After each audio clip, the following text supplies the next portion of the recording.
1-800-752-4996. This is our best radio offer. Get your risk-free 60-day trial of Proactiv plus 2 free extras. Go to getproactive.com or call 1-800-752-4996. That's 1-800-752-4996.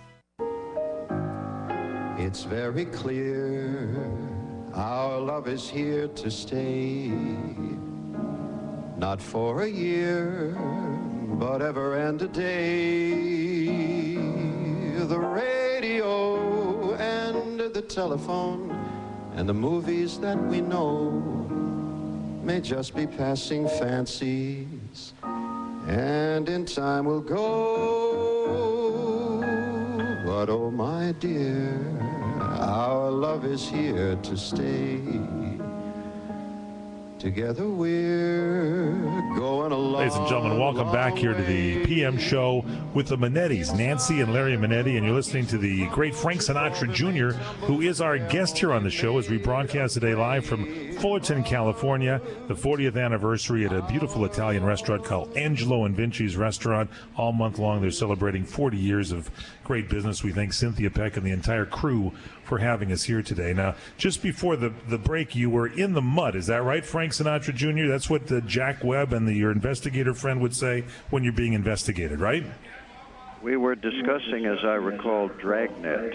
Yes. Right. Dragnet was the first television, or for that matter, before television, radio police drama in which they showed the reality of what it takes to really investigate the commission and the solving of a crime.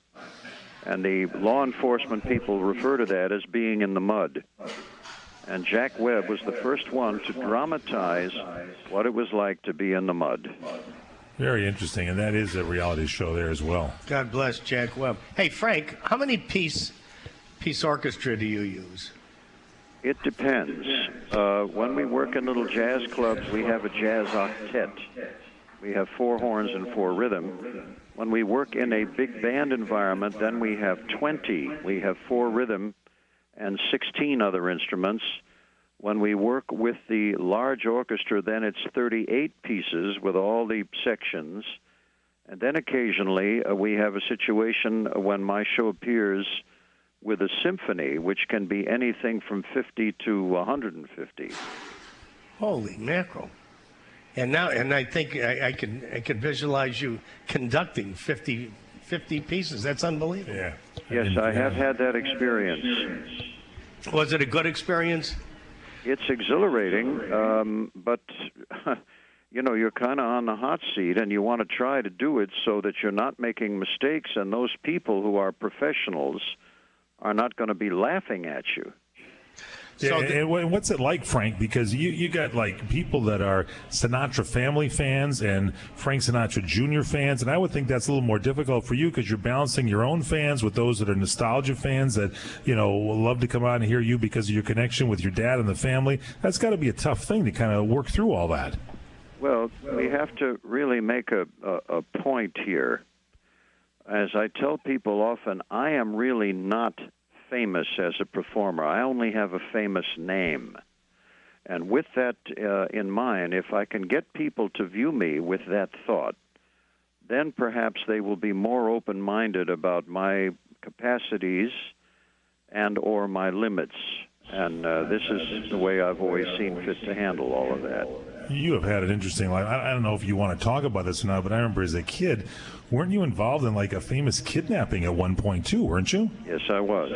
What was that all about? And what did you, it was very thoughts did you have? It was a felony committed by 3 men who suddenly had a notion that a very easy way to make a lot of money was to find some rich person's child and hold them hostage.